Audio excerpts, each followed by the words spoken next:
काल चक्र क्या है? क्या समय एक पहिए के समान है जो अपनी धुरी पर बार बार घूमता रहता है? क्या आज जो कुछ भी आपके साथ या दुनिया में घटित हो रहा है वो पहले भी हो चुका है? और क्या ये सब फिर से होगा? और अगर होगा तो कितनी बार होगा? क्या हम समय में यात्रा कर सकते हैं? नहीं। इस सवाल का जवाब मैं इस वीडियो में नहीं दूंगा। मेरी पिछली वीडियो में मेरे एक सब्सक्राइबर दोस्त ने, जिनका नाम अथर्व देव है, कमेंट करके मुझसे काल चक्र पे वीडियो बनाने को कहा था। इसलिए मैं ये वीडियो उन्हें ही डेडिकेट करता हूँ। और अगर आपने वो वीडियो नहीं देखी है तो उसका लिंक भी आपको ऊपर आई बटन में मिल जाएगा। काल चक्र शब्द को अगर तोड़ा जाए तो काल का अर्थ होता है टाइम और चक्र का अर्थ होता है साइकिल, यानी कि टाइम साइकिल। जैसे दिन के बाद रात आती है और रात के बाद फिर से दिन आता है, वैसे ही समय भी बार बार अपनी धुरी पर घूमता रहता है। पहले सतयुग आया, फिर त्रेता युग, फिर द्वापर युग और अंत में कलयुग। कलयुग के अंत में समस्त ब्रह्मांड खत्म हो जाएगा और फिर से सतयुग शुरू होगा। तो इस प्रकार समय खुद को फिर से दोहराता है और ऐसा बार बार अनंत काल तक चलता रहता है।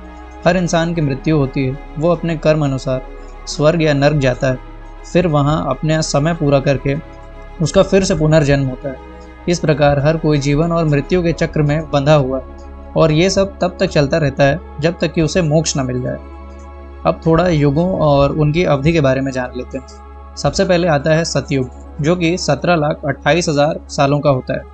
उसके बाद आता है त्रेता युग, जो कि 12,96,000 सालों का होता है। फिर आता है द्वापर युग, जो कि 8,64,000 सालों का होता है। और अंत में आता है कलयुग, जो कि 4,32,000 सालों का होता है। इन चारों युगों को मिलाकर बनता है एक महायुग। ऐसे ही 71 महायुगों को मिलाकर बनता है एक मनवंतर।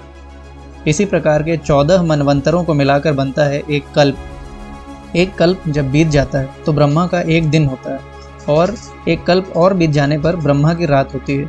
मतलब 2 कल्पों को मिलाकर बनता है ब्रह्मा का एक दिन। इसके अनुसार 60 कल्पों को मिलाकर बनता है ब्रह्मा का एक महीना और ऐसे ही 12 महीनों को मिलाकर बनता है ब्रह्मा का एक साल। ब्रह्मा का जीवन भी ऐसे ही 100 सालों का बना हुआ होता है।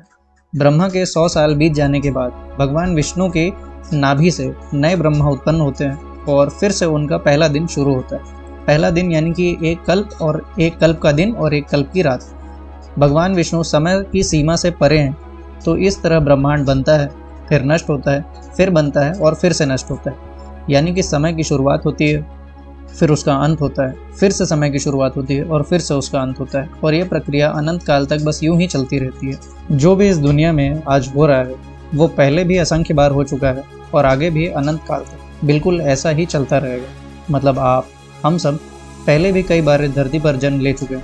हो सकता है उन जन्मों में हमारा नाम अलग, हमारा चेहरा अलग हो, हम अलग अलग काम करते हों, हमारा जीवन जीने का तरीका अलग हो और हो सकता है कि उन जीवनों में हमारे पसंद और हमारे शौक़ भी अलग हो। लेकिन इससे कुछ भी बदलने वाला नहीं है। ये सब यूं ही चलता रहेगा जब तक हमें मोक्ष न मिल जाए। तो दोस्तों, ये थी समय की पूरी कहानी।